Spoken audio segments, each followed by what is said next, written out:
Hey, what's going on, guys? This is Christian from Mad Vapes of Lincoln, coming at you guys with another video about the differences between devices, between mods.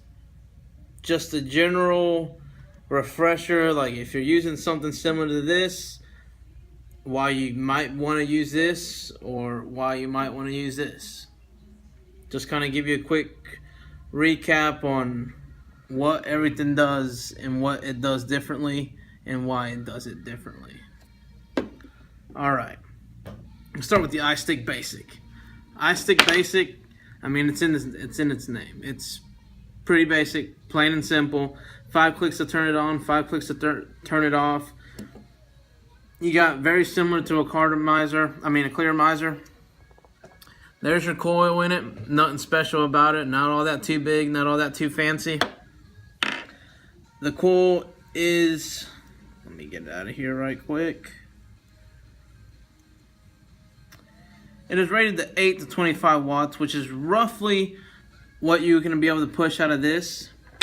It's also a 0.75 coil, which is considered sub-ohm, but nowhere near as sub-ohm as some of the devices we're about to get into.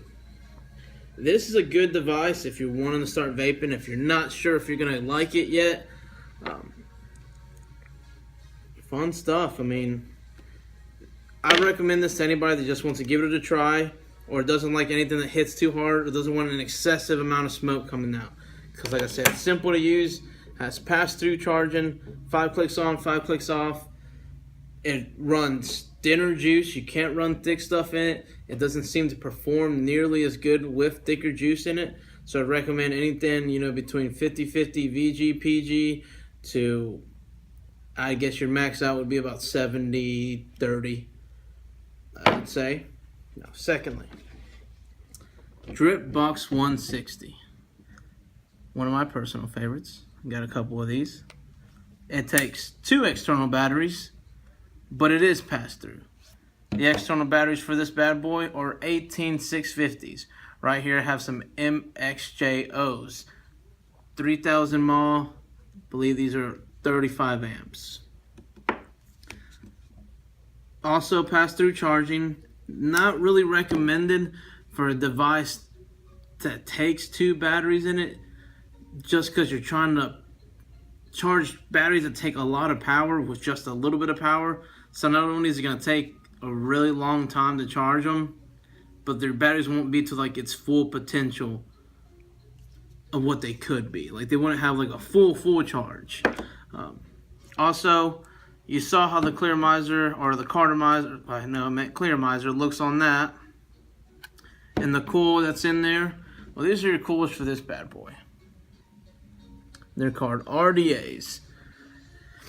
And instead of having it all compact into one little coil, you actually make them yourself. So you see in that right there, the metal, that's your Kanthal. Those are just Clapton. That's like a string of Kanthal wrapped around a smaller string of Kanthal. You wick it by putting some organic cotton through it. It's literally the exact same concept as this, but performs a lot better, throws out a lot better smoke, and it's always recommended to use a lot thicker juice. Because if you use thicker juice on something similar to this, you'll get drier hits, your coils won't last nearly as long, but in this it's perfect, because you're pushing out a great amount of power, you're having great production. I mean, that's what it's all about. Thirdly, we have our rig. Now, our rig is a mechanical mod. Put this together. It takes a single 18650. It is not pass-through charging. It can only be charged externally. It's all mechanical. There's no regulated on this whatsoever. The power that you push out is what you build on it and the type of battery you have. So according to your build and according to the battery you have in there, that will determine the amount of wattage you'll be able to push out of it. That's its build deck right there. You have a really stiff button. Because I mean, when it comes to these, it's pretty much battery to RDA. It performs a lot better than these, but you just got to know a lot more. You got to know what you're building. You got to know how low you have to build or how high you have to build according to the batteries you're using. Like I said, you have to have an external charger. A lot of stuff comes to play into it. You can consider this device to be more for the advanced vapors, as to these two can be either beginners. You can be the beginner that just doesn't want an excessive hit, or you can be the beginner that wants to quit smoking right away and wants that throat hit and wants to get it all done with one setup. I'm currently using a Fuchai. It's a 200 watt box. I currently have an RDA on it. You can run a tank on this. You can run an RDA on this. You can do whatever you like on them. Same concept as this one, except mine pushed out a lot more wattage, but you can also switch this into a tank. So if you don't want to run that particular RDA, take it off. You can screw on a tank. Granted, it will eliminate the best part about this box, which is the squonk feature. You won't have that if you put a tank on it, but the option to have a tank is there. Another recap on this one. It's for your basic starter. Once again, someone that doesn't want to blow out a whole bunch of smoke, someone that thinks that, you know, having a lower wattage, a little higher nicotine, stealth vape is for them, and this is for you. Dinner juice on the starter kits. Thicker juice on something similar.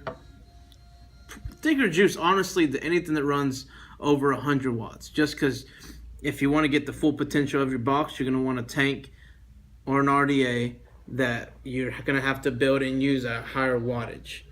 Therefore, you want thicker juice. If you use thinner juice, it tends to spit back a lot, and depending on the tank that you have, it'll leak a lot more on you. The rig mod. Thicker juice only. Be careful if you have one of these and you're not experienced, because remember, it's pretty much battery to RDA power going on it all the time. So make sure you know how to build, make sure you know what you're building, make sure you have the right type of batteries, make sure you have an external charger, make sure you keep all those batteries charged. Pass-through charging, but not all the way recommended. Can be done, can work great for you, but if you can have an external charger, I'd definitely go with it. Internal batteries, pass-through charging, it's meant for pass-through charging. There's no external batteries about it. It's great. And that's our quick recap on the different types of devices that we have here at Mad Vapes of Lincolnton.